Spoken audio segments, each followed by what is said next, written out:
Welcome to the Steve Reeve Podcast with the best moments from the past week and a few things that didn't make it to air. Tuesday. It's just that we got an asteroid that's going to be kind of in our orbit for a temporary amount of time. So, technically, we have a second moon, but only for like 2 months. That's it. Mini moon. Sounds like something out of a Austin Powers movie.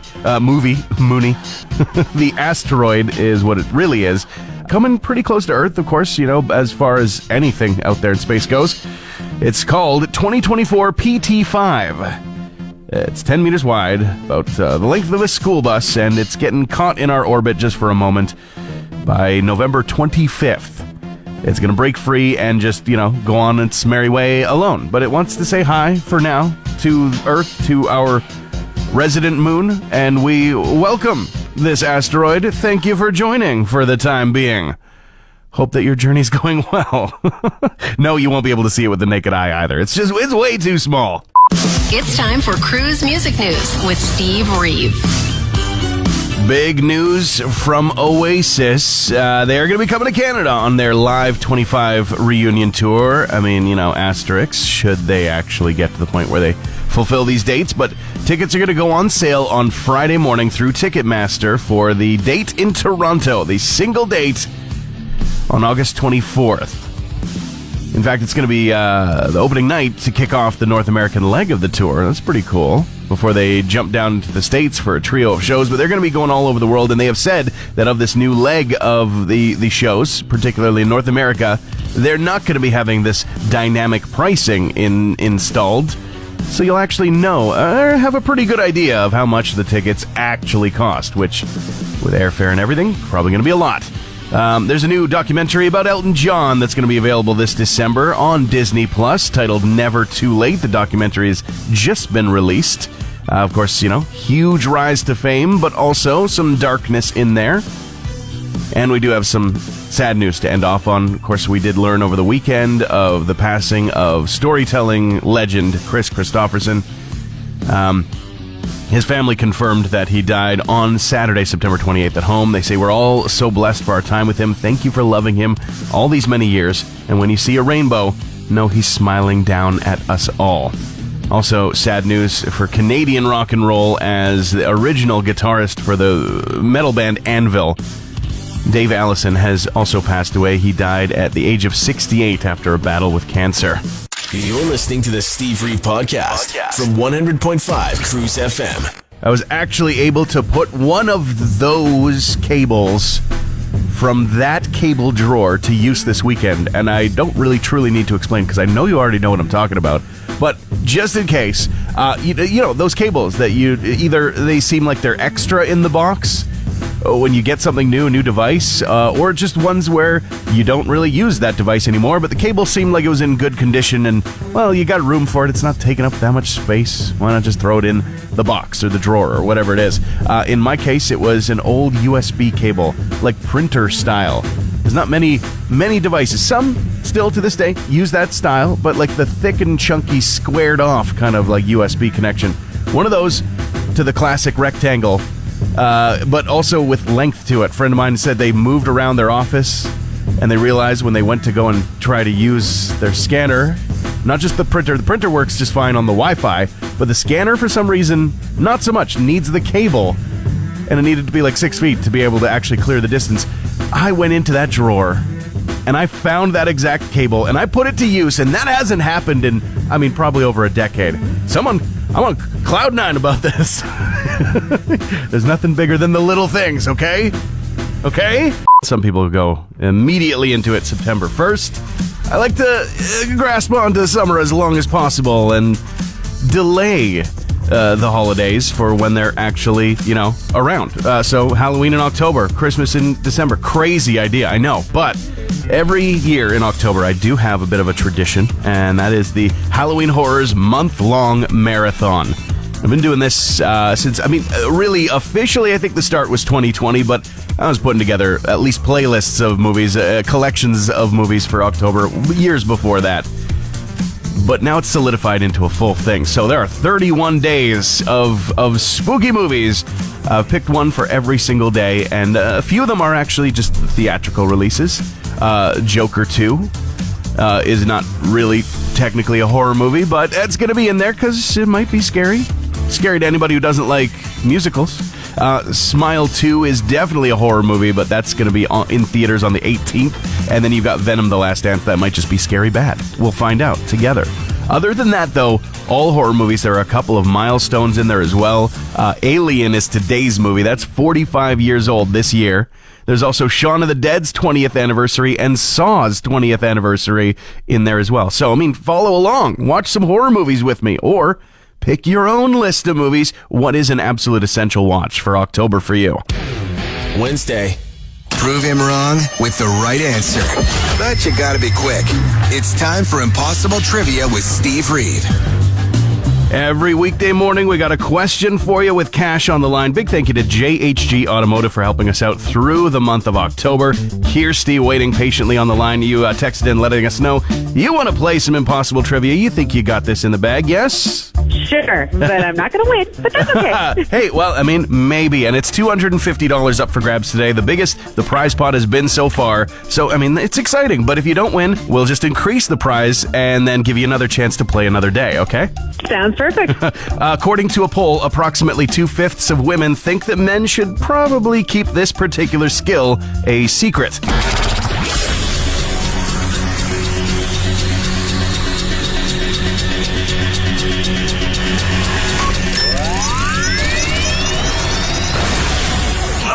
Oh, there's the time up. What do you think? What do you think? Target peeing. That is a skill that every man holds dear, okay? And unfortunately, that's not the answer. The actual answer was apparently 41% rather, of women think that men should just keep playing the harmonica a secret. Okay, that's a totally different thing that I was thinking of. Well, very clearly. How do you feel about the harmonica? Probably indifferent. It should be cherished, maybe. There you go, cherished. I love it. Well, thank you so much for your time today, Kirsty. Unfortunately, not a win, but we'll make it now $275 for tomorrow's prize, and you can play again another day. Perfect, sounds perfect. Few headline stories, including just one that feels good. Paul McCartney has now officially performed the latest and possibly last Beatles single, Now and Then, live for the very first time. He will be playing it more, but it was the opening night of his Got Back tour, and the track finally was able to be played live for an audience for the very first time, making it official. And in also UK band news, the fever pitch from the Oasis reunion still at a high, and it has boiled over once again for a couple from England who, in 2007, unknowingly bought a train station watch house in Birmingham that was the site of a photograph for the 1995 Oasis single, Some Might Say. Not even an album cover. Single artwork, a photograph of this railway station house was absolutely famous. They had no idea when they purchased it in the mid-2000s, though it became quite apparent as fans and even the original photographer paid visits. Since the announcement of the reunion and the Live 95 tour, it has again reached a fever pitch of people coming to visit this iconic location just to say they were at a place where Oasis was at one point. And in not feel-good news whatsoever, things looking worse and worse legally for Diddy, a.k.a. Sean Combs.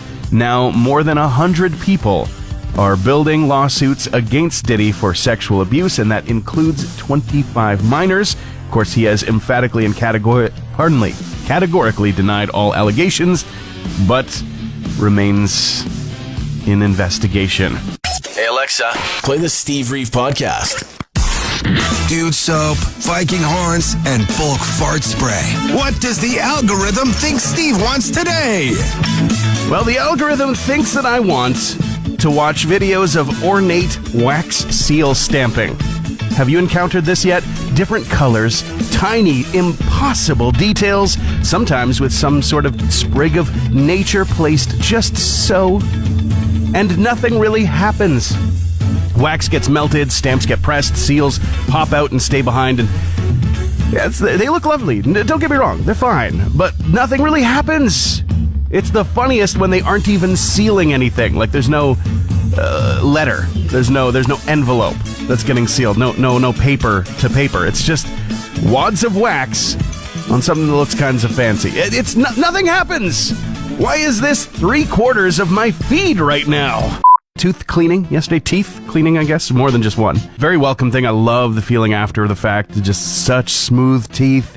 Things not getting stuck between them quite so much. It was fantastic. But they often do that thing.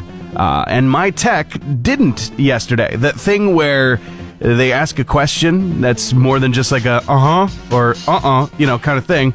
It's actually a question that requires a real answer, and then they immediately jam the instruments into your mouth. That thing didn't do it at all. Like the timing was great. I feel like this person actually understood the situation where you're not able to respond so easily. So the questions came when I could answer, and then as soon as I was done with a little chit chat, it's like, all right, back to work.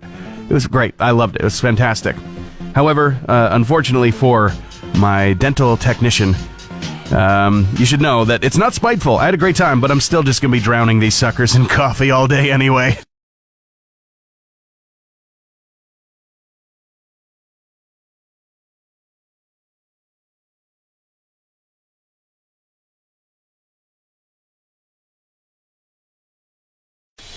Thursday. I actually am fully 1,000% behind this idea. There's a science-minded fellow named Caleb Olson, who down in Minnesota has announced that he's got a drone that is able to fully and autonomously get rid of that dog poop in a user-defined area, like a field or a backyard. This sounds perfect, right? Fully self-guided, capable of retrieving poop from grass and filling itself up before it goes and, dumps off the dumps, really, is what's going on. That's what's going on. Of course, make sure dog is secured, inside the house, elsewhere, not in the area, and then deploy the drone so that it can just, find the poop on its own using an AI image recognition software and dispose of it for you so you don't have to worry about it. Now, this is what AI is meant for. Not taking money and jobs away from creatives and artists, taking the poop away from backyards, especially in a place that's this far north, because you know what happens in the springtime. And if you don't, I don't want to visit that horror upon you.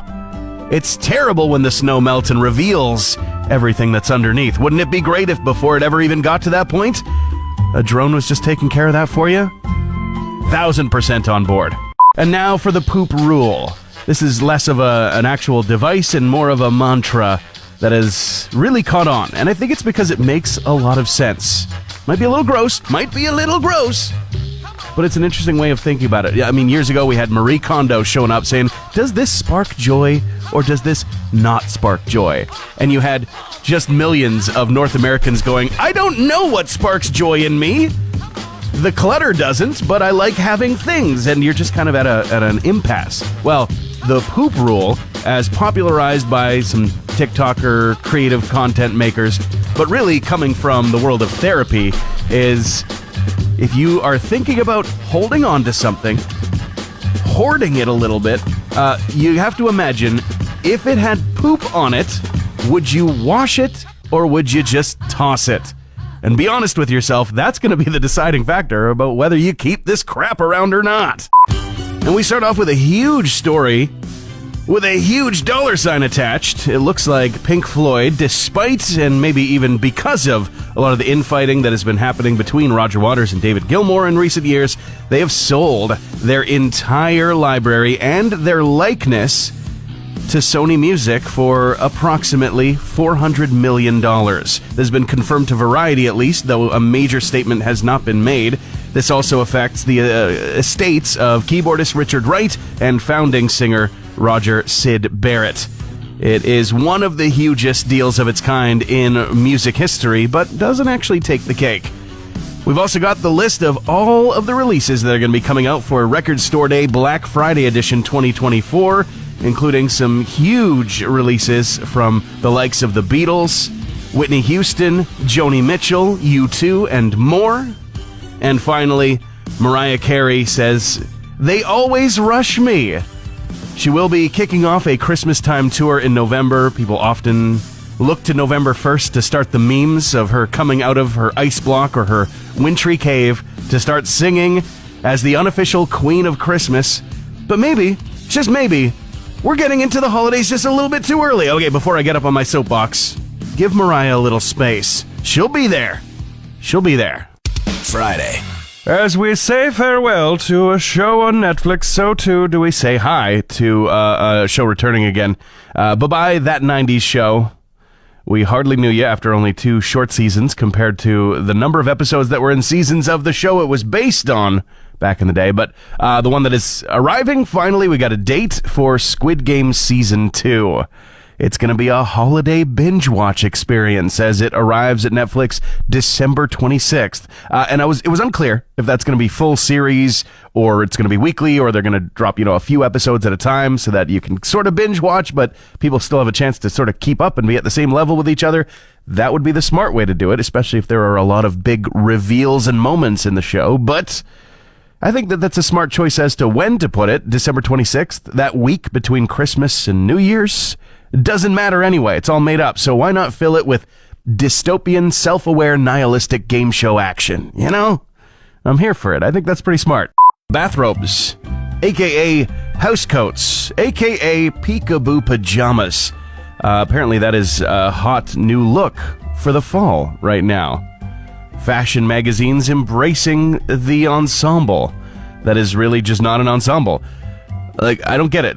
So what, are we encouraging just, walking around? Not in the house? In a bathrobe? No thanks. No thanks. The entire purpose, besides having something quick and absorbent, I guess, to throw on after a shower, but before you actually want to get dressed, is to relax. That's the point of a bathrobe. That's why they got them at the spa. But at home, you can really relax without anything else important going on, or with any plans for anything else important going on. If I'm in my bathrobe, that's it. It means no, I'm not doing anything. And no, I'm not free to start anything either. Except maybe some terrible TV. You're listening to the Steve Reeve Podcast from 100.5 Cruz FM. There's a lot of stories about Will Smith, especially since the Oscars incident. But really a story that goes back far further than that to the filming of the original Men in Black. I guess on a podcast with Kelly Ripa, the director of that movie, said that at one point Will Smith let out a crop duster that shut down production for 3 hours. And I'm like, I think I've been around. I have also produced some gnarly farts in my time. It happens. We're humans. That's just a bodily function. But for a 3-hour shutdown, 3 hours? I feel like that's just an excuse. That is an exaggeration. I feel like maybe people are like, oh, hold on, okay, nobody can keep it together. Everyone's laughing or everyone's getting all grossed out. All right, let's settle down. Maybe let's break for lunch. And that was what the 3 hours actually was. I don't know why 3 hours would stop. I've never encountered that horrendous, that deadly of a fart to the point where I'm like, if you're shutting down for 3 hours, take that man to the hospital. He needs attention. The Rock and Roll Hall of Fame induction ceremony for 2024 is happening in just a couple weeks on the 19th of October in Cleveland, Ohio.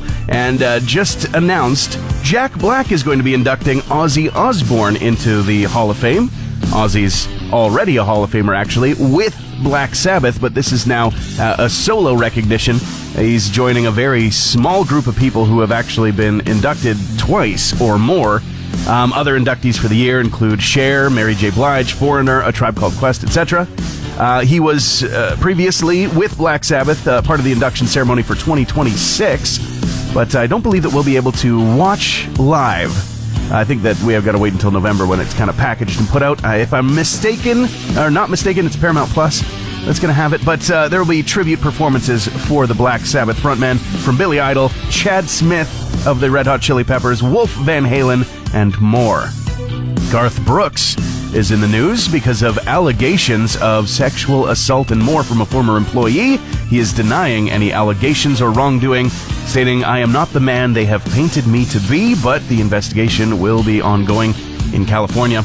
And famously, Jane's Addiction got back together and after a very short amount of time broke back up again because of disturbances within the band. Now the guitar tech who claims to be a longtime friend of the band, has released the isolated audio from frontman Perry Farrell's microphone. Obviously, I can't play everything from the clip, but there was some frustration in the quality of voice that was being provided for the fans that night, and I think that led to some of the altercations beginning. Clearly, something was wrong.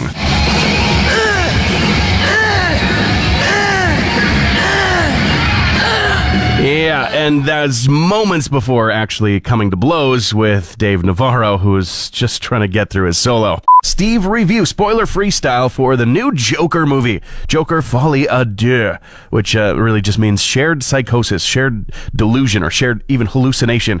And it's about, Joker and Harley.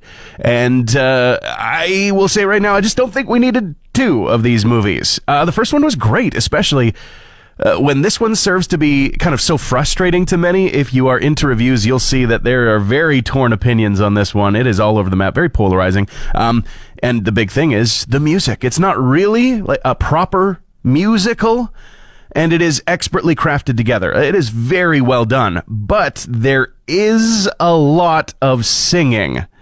And that might not make sense. Well, doesn't that mean it's a musical? Yeah, like yes and no. The fact that it's self-aware of just how much all of that singing is, hard to swallow is right there in the movie as well. They're aware. I got the sneaking suspicion that we're not giving the people what they want. But just being self-aware doesn't really make up for itself. There's stunning cinematography and interesting characters played expertly, really great cast. But it's just all so unnecessary. The first Todd Phillips Joker tread some new ground, stood on its own, and even led to an Oscar for Joaquin Phoenix. But this, well, treading some new ground, does end up feeling kind of like more of the same that we didn't really need. But I will say, again, a lot of good in there. Watch if you're curious enough. Transmission over. Want more Steve? New podcast episodes happen every Friday, or just tune into the Steve Reeve Show. Weekday mornings starting at 5:30 a.m. on 100.5 Cruz FM.